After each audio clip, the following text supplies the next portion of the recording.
గోపికి నీకు సంబంధం ఉందనేది నిజమా కాదా? మీరిద్దరూ ఒంటరిగా ఒకే ఇంట్లో కలిసి ఉన్నారనేది నిజం కాదా? నీ కడుపులో పెరిగే బిడ్డకి తండ్రి గోపి అనేది నిజం కాదా? కాదు కాదు కాదు, గోపి గారు నాకు ఆశ్రయం ఇచ్చిన దేవుడు, అంతే. అవును, గోపి గారు దేవుడు. నువ్వా దేవుణ్ణి ఆరాధించే భక్తురాలివి కదూ? అవును. ఒక భక్తురాలికి భగవంతుడికి ఉండే సంబంధం ఏమిటో, అది ఎంతటి పవిత్రమైనదో మీలాంటి వాళ్ళకి చెప్పినా అర్థం కాదు. అవసరం లేదు. మీ మధ్య ఎలాంటి సంబంధం ఉందో అర్థం చేసుకోవాల్సిన అవసరం నాకు లేదు. బట్ ఇక మీదట మీ రిలేషన్ కంటిన్యూ అవ్వడానికి వీల్లేదు. శాసిస్తున్నారా? నో, హెచ్చరిస్తున్నాను. నేను గోపిని నావాడు కావాలనుకుంటున్నాను. మర్యాదగా నా దారికి అడ్డు తప్పుకో. నేను మీ దారికి అడ్డుగా ఉంటే కదా తప్పుకోవడానికి. రాధా, తెలివిగా మాట్లాడుతున్నాను అనుకోకు. ఈ మంజు సంగతి నీకు పూర్తిగా తెలీదు. అనుకున్నది సాధించడానికి ఎంతకైనా తెగిస్తుంది. మిమ్మల్ని చూస్తుంటే జాలేస్తోంది. బెదిరించి ఒకళ్ళ ప్రేమని చంపనూ లేరు, మొండితనంతో మరొకళ్ళ ప్రేమని పొందనూ లేరు. రాధా, ఇక మాట్లాడనవసరం. గోపి నాకు కావాలి, నాకే కావాలి. చెప్పు, గోపిని మర్చిపోవడానికి నీకెంత కావాలి? మేడం, మీరు డబ్బున్న వాళ్లే కావచ్చు, కానీ ఒక ఆడదాని అభిమానాన్ని కొనగలిగేంత శక్తి మీ డబ్బుకి లేదు. ఇదే నీ ఆఖరి మాట? మొదటి మాట, ఆఖరి మాట, ఇన్ని మాటలు నాకు తెలీదు. గోపి గారికి నాకు మధ్య మీరు అనుకుంటున్న నీచమైన సంబంధం లేదు, ఇక ముందు ఉండదు. మీరు నమ్మినా నమ్మకపోయినా ఇది నిజం.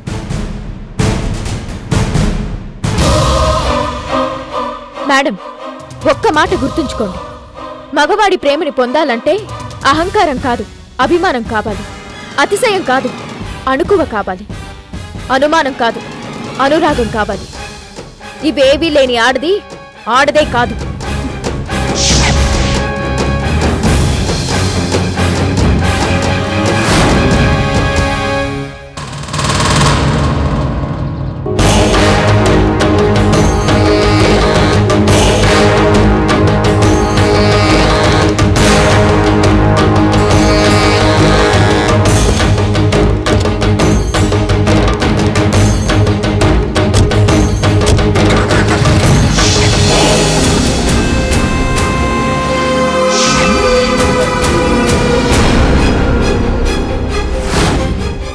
అన్ని మీరు చెప్పినట్టుగా చేశాను మేడం. ఇవిగోండి బ్రేక్ నట్లు. కాకపోతే నాకు కొన్ని డౌట్లు. ఏంటి? ఒకటి కొంటే ఒకటి ఫ్రీ అన్నట్టు పాపం రాధతో పాటు ఆ డ్రైవర్ ప్రాణాలు కూడా ఎందుకు మేడం అన్యాయంగా తీసేయటం? సాక్ష్యాలు దొరకకుండా చేయాలంటే సాక్షులు ఎవ్వరూ బతకూడదు. మరి ప్రత్యక్ష సాక్ష్యం నేనున్నాగా మేడం. నోరు విప్పితే నువ్వు ఉండవు.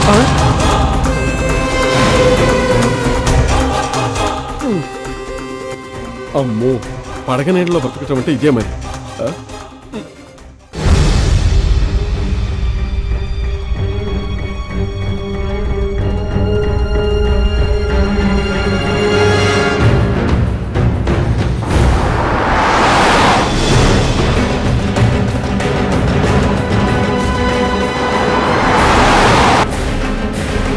గోపికి నీకు సంబంధం ఉందనేది నిజమా కాదా? మీరిద్దరూ ఒంటరిగా ఒకే ఇంట్లో కలిసి ఉన్నారనేది నిజం కాదా? నీ కడుపులో పెరిగే బిడ్డకి తండ్రి గోపి అనేది నిజం కాదా?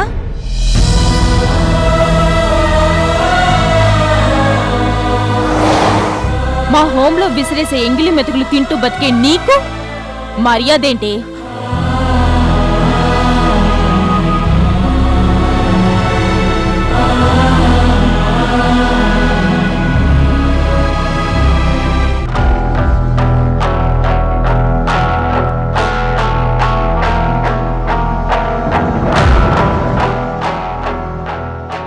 అసలు మంజు రాధ ఎందుకు పిలిపించింది? అసలు రాధతో ఏం మాట్లాడి ఉంటుంది? ఒకవేళ మంజు తన మాటలతో రాధ మనసును బాధ పెట్టుంటే?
ఏమైంది?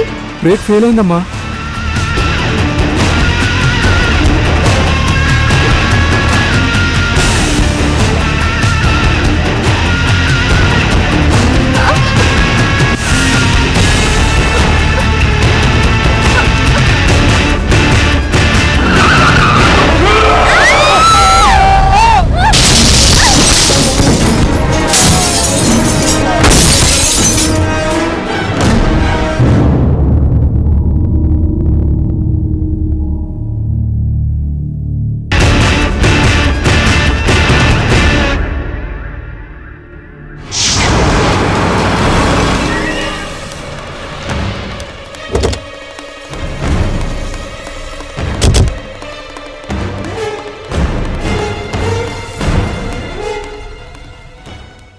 మంజు, రాధ ఇక్కడికి వచ్చిందా?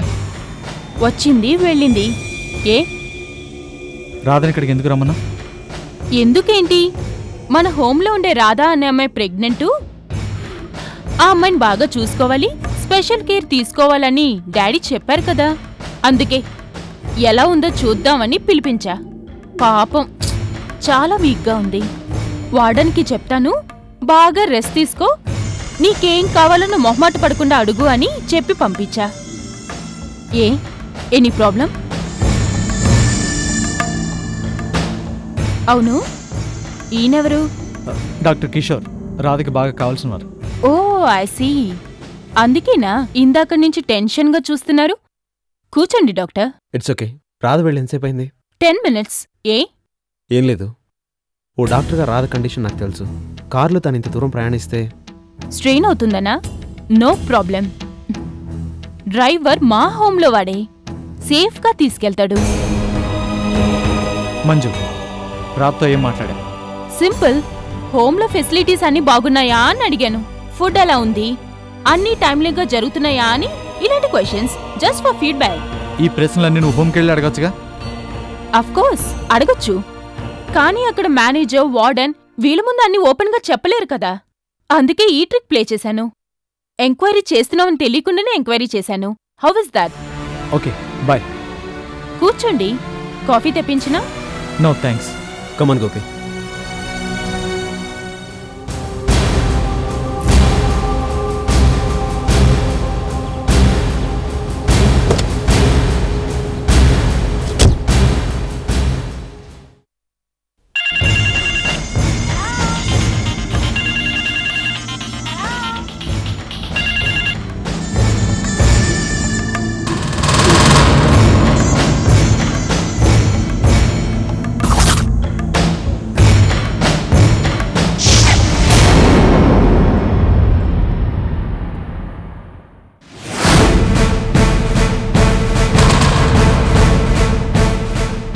ఇన్స్పెక్టర్, ఏంటి మీరనేది? ఎస్ మేడం, దాదాపు 300 అడుగుల లోతులో ఉన్న డెత్ వ్యాలీలో పడిపోయిన కారు పూర్తిగా మంటల్లో కాలిపోయింది. కనీసం ఆనవాళ్లు కూడా దొరకనంత రీతిలో ఆ కారులోని మనుషులు కాలి బూడిదైపోయారు. బహుశా బ్రేక్స్ ఫెయిల్ అవడం వల్ల ఈ ప్రమాదం జరిగుండొచ్చు. అదుపు తప్పిన కారు లోయలోకి జారిపోతుండగానే మంటల్లో చిక్కుకొని పూర్తిగా కాలిపోయి ఉండాలి. కార్ డోర్ మీద మసకమసగ్గా శారదాదేవి హోమ్ అనే పేరు కనిపించడంతో అది మీదేనని మాకు అర్థమైంది. అవును ఇన్స్పెక్టర్, ఆ కారు మాదే. అందులో రాధ అనే నెలలు నిండిన అమ్మాయి, మా డ్రైవరు ఉండాలి. అంటే వాళ్ళు... ఐఎమ్ సారీ మేడం, కారులో ఎవరున్నారో కూడా గుర్తుపట్టలేనంతగా కాలి బూడిదైపోయారు. రాధా మేడం, రాధా, మన రాధా నిండు గర్భిణి. రాధకి చివరికి ఇలాంటి గతి పట్టిందా? ఇన్స్పెక్టర్ గారు, మీరు సరిగ్గా వెతికించారా? కనీసం శవాలు కూడా...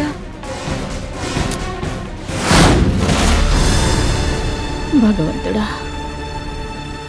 ఈ హోమ్ మేనేజర్ మీరేనా? కారు యాక్సిడెంట్లో కాలిపోయిన రాధా అనే అమ్మాయి, మీ డ్రైవర్, వాళ్ళిద్దరి వివరాలు చెప్పండి. ఏమని చెప్పను ఇన్స్పెక్టర్?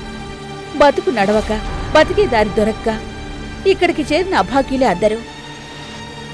రాధ ఎవరూ లేని ఓ అనాథ. మా డ్రైవర్ అందర్నీ పోగొట్టుకున్న మరో అనాథ. అంటే ఒకవేళ వాళ్ళ సొంత వాళ్ళకి తెలియజేయాలంటే? సొంత వాళ్ళు కనీసం వాళ్ళకి నా అనే వాళ్ళు ఎవరైనా ఉంటే ఇక్కడికి ఎందుకు వస్తారు? లేరు, వాళ్ళకి ఎవ్వరూ లేరు. I'm sorry madam. ఫార్మాలిటీస్ అన్ని పూర్తయిన తర్వాత మళ్ళీ కలుస్తాను.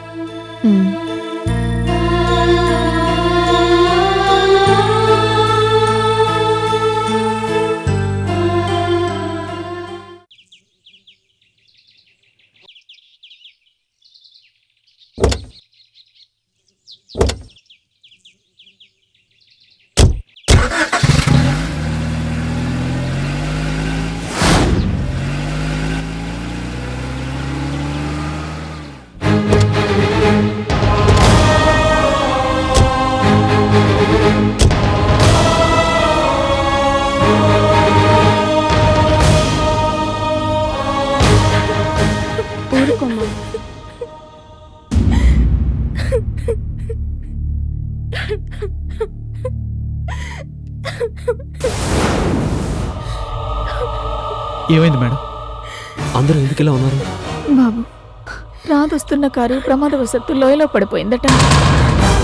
రాధా డ్రైవరు ఆ మంటల్లో పడి పూర్తిగా కాలిపోయారట.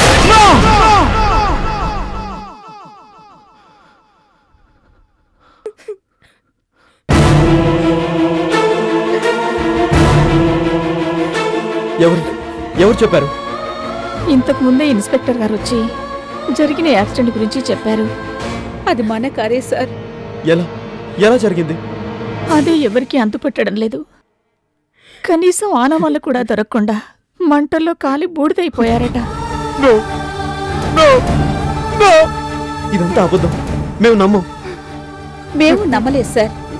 కానీ ఇన్స్పెక్టర్ ఆ కారు మాదేనని కన్ఫర్మ్ చేసిన తర్వాత కనీసం శవాన్ని చూసే అవకాశం కూడా లేక ఏం చేయాలో కూడా దిక్కు తోచక మేమందరం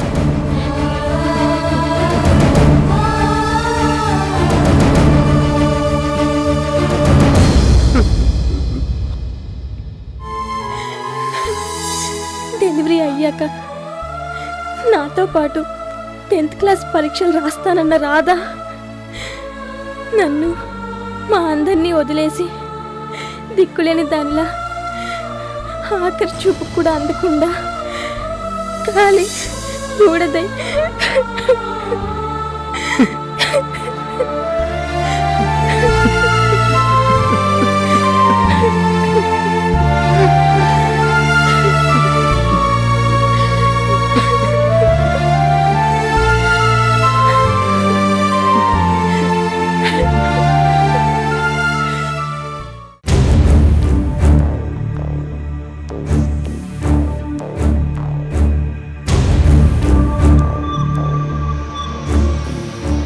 మేడం మేడం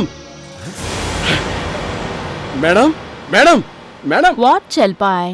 మీరు మళ్ళీ హిట్ కొట్టారు అనుకున్న సాధించారు. Thank you. ఈ గెలుపులో నీకు బాగా ఉందిగా, తీసుకో, ఎంజాయ్. Thank you madam. నేను ఎదగాలి, నాతో పాటు ఉన్నవాళ్ళు ఎదగాలి, అదే నా పాలసీ. Thank you madam. మగాడైతే దానకర్ణుడు అనాలి, లేడీస్ కదా దానకర్ణి అనొచ్చా? ఈ ఎగస్ట్రాలే వద్దనేది. చెప్తాం. ఇంతకీ ఏమనుకుంటున్నారట పోలీసులు జరిగిన యాక్సిడెంట్ గురించి? యాక్సిడెంట్ గురించి ఇంకేమనుకుంటారు మేడం? యాక్సిడెంటే అనుకుంటారు. డ్రైవర్ నిర్లక్ష్యం వల్ల, స్పీడ్ తగ్గించకుండా కారు డ్రైవ్ చేయటం వల్ల కారు లోయలో పడుంటుందని ఎఫ్ఐఆర్ రాశారట. రాధా డ్రైవరు ఇద్దరూ గల్లంతైపోవడంతో, ప్రత్యక్ష సాక్షులెవరూ లేకపోవడంతో, ఇంకా ఏ ఆధారాలు దొరక్కపోవడంతో కేసును క్లోజ్ చేసేస్తారని చెప్పుకుంటున్నారు మేడం. స్కెచ్ గీసిందెవరు? తమరే కదా మేడం. స్పాట్ పెట్టిందెవరు? అది కూడా తమరే మేడం. మరి డౌట్ ఎలా వస్తుంది? ఎందుకు వస్తుంది? చూస్తాను. గోపి ఇప్పుడు నో అని ఎలా అంటాడో అది చూస్తాను. I will see. తమరు తలుచుకుంటే కాని పనే ఉంది మేడం. విక్టోరియా మహారాణి పెదవనాలుక నిజం చెప్పకుండా ఊరుకోదు కదా. సో అంతా అనుకున్నట్టే జరిగింది. మిగతాది మీరనుకున్నట్టుగా జరుగుతుంది మేడం. అదే గోపీబాబు సంగతి. ఈ న్యూస్ తెలియగానే గుండె భళ్ళు మనుంటుంది. 4 రోజులు ఆ బాధను మర్చిపోవటానికి 4 ఫుల్ బాటిల్స్ లాగించేస్తాడు. ఆ తర్వాత ఏముంది? తాగిన మందు అవుటు, బుర్రకెక్కిన ప్రేమ మత్తు అవుటు. అంత టైం పడుతుందా? పడుతుంది మరి, ఫస్ట్లో కదా. నా ఉద్దేశం ప్రేమ గుండెల దాకా వచ్చింది కదా అని, మర్చిపోవటం అంత ఈజీ కాదు కదా. ఇంకోసారి నా ఎదురుగా టాపిక్ తెస్తే చిత్తం షటప్ అయిపోతాను. మా తల్లి మంజులమ్మా, ఈ న్యూస్ విన్నారా? కాగల కార్యం గంధర్వులో తీర్చినట్టు ఏది ఆ రాధ యాక్సిడెంట్ లో పుష్ అయిపోయిందట. నిజమా? నేను నీతో అబద్ధం చెప్తానా? ఇండియాకి ఇండిపెండెన్స్ వచ్చిన నాటికంటే ఇవాళ నాకు మహచెడ్డ ఆనందంగా ఉంది. అసలే యాక్సిడెంట్ ఎలా జరిగిందో కానీ అబ్బో అబ్బో ఈ మాట చెవిన పడగానే రెక్కలు కట్టుకుని వాలిపోయాను. దాని దుంప దగ్గరి ఏం సతాయించింది, ఎంత రొస్టు పెట్టింది. ఇప్పుడు నా గుండెలు మించి టన్నుల బరువంతా అమాంతంగా దిగిపోయినట్టుగా ఉంది. అమ్మా మంజులమ్మ, ఇకంతా నీ ఇష్టం, నీ చేతిలోనే ఉంది. మా గోపిగాడిని ఏం చేస్తావో, ఎలా దారికి తెచ్చుకుంటావో అంతా నీ ఇష్టం. ఉంటానమ్మా. వీలైనంత తొందరగా ఈ శుభవార్తను తెలిసిన వాళ్ళందరికీ చెప్పాలి. అరే చలపాయ్, వస్తాను, ఉంటానమ్మా. ఓరి నాయనో, ఇదే స్పీడ్ అండి బాబు. నాన్ స్టాప్ గా వాగేసి బుర్ర తినేసిపోయాడు. చూసావా చల్పాయ్, పోలీసులే కాదు అయిన వాళ్ళు కూడా జరిగింది యాక్సిడెంట్ అని నమ్మారంటే ఈ సీక్రెట్ ఇంకెవ్వరికీ తెలీదు. నాకు తెలుసుగా మేడం. వెదవ టంగు స్లిప్ అయింది. టంగ్ స్లిప్ అయితే పర్వాలేదు, పీక కట్ అవుతేనే డేంజర్. నా ప్రాణం పోయినా సరే నోరు విప్పనుగా. విప్పావంటే తెలుసుగా. సేమ్ లోయ, same accident, same FIR. Be careful.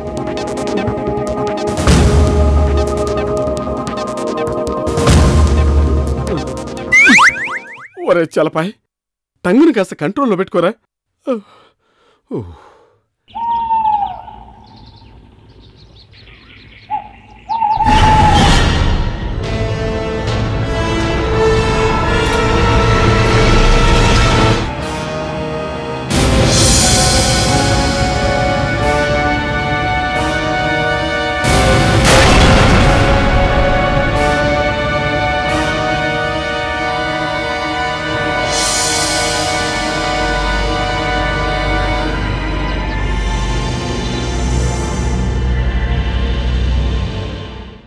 Radha, నిజంగా ఆ దేవుడు ఎంత దయలేనివాడు.